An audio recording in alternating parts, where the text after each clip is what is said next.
دیکھیں ہم تو صرف یہ کہتے ہیں کہ آئین کی بحال کرو، قانون کی بالادستی پہ یقین کرو. ایک ہی آنیسٹ لیڈر ہے. ان چوروں کا آپ دیکھ لو دبئی لیکس میں کیا ہوا.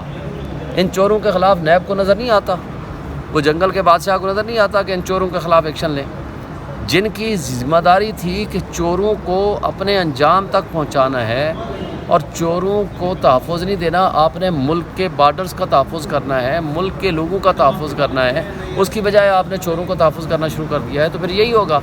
دیکھیں ایک اسٹیٹ میں اگر $12.5 بلین کی پراپرٹی آئی ہیں، اس میں کمپنیز نہیں ہیں.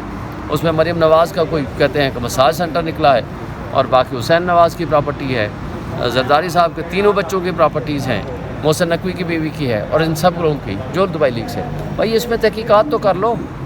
اور الحمدللہ پی ٹی آئی کے عمران خان کی نہیں ہے اور پی ٹی آئی کے کسی لیڈر کی نہیں ہے. یہ ہمیں کریڈٹ ہے بہت بڑا. اچھا. اور پارٹی کے لوگوں کو جس طرح اٹھایا گیا، مارا گیا، تشدد کیا گیا، لوگوں کو جیلوں میں ڈالا گیا، اور ابھی تک ہمارے لوگ اندر ہیں اور کئی لوگ اغوا ہوئے. تو اور پھر D G I S P R کی اسٹیٹمنٹ کا جواب رؤف حسن صاحب نے وہیں پریس کانفرنس کر کے دیا تھا.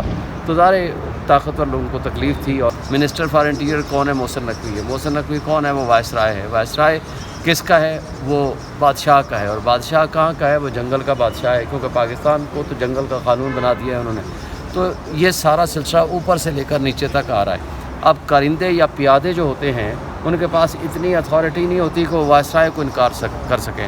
اور وائسرائے تو جنگل کے بادشاہ کا صرف وہ موڈ اور مزاج دیکھتا ہے، اس کے بعد ان کو شاید اپروول یا ڈائریکشن کی بھی ضرورت نہیں ہوتی. تو اس طرح کی جو حرکتیں ہو رہی ہیں یہ دیکھیں نہ آئین کے مطابق ہے، نہ قانون کے مطابق ہے، نہ انصاف کے مطابق ہے. جو کچھ ہو رہا ہے یہ غلط ہے. سازشی ٹولہ کو کوئی سمجھائے کہ تم نے بیگرز اور ناٹ چوزرز غلامی کی زندگی قبول کر لی ہے، لیکن پوری قوم کو تو غلام مت کرو. جب باقی تمام کیسز سے کچھ بھی نہیں بچا اور القادر ٹرسٹ کیس میں بھی کچھ باقی نہیں رہا، تو اب یہ ڈھونڈ رہے ہیں کہ کوئی نہ کوئی وعدہ معاف گواہ بنا دیا جائے. اب آپ نے دیکھا زلفی بخاری کے اوپر پریشر ہے، ان کی فیملی کے اوپر، شہزاد اکبر کی فیملی کے اوپر پریشر ہے، یا ملک ریاض کے اوپر پریشر ہے.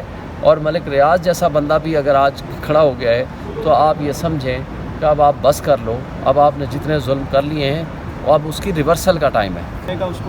دیکھیں عمران خان اپنے مخالفین کے بارے میں کہتا ہے اول ایک تو یہ پڑھے لکھے نہیں ہیں، دوسرا یہ سیکھنے کی کوشش ہی نہیں کرتے. ان بدبختوں سے پوچھتا ہوں کہ 1 سال گزر گیا، آج آپ کو یاد آیا؟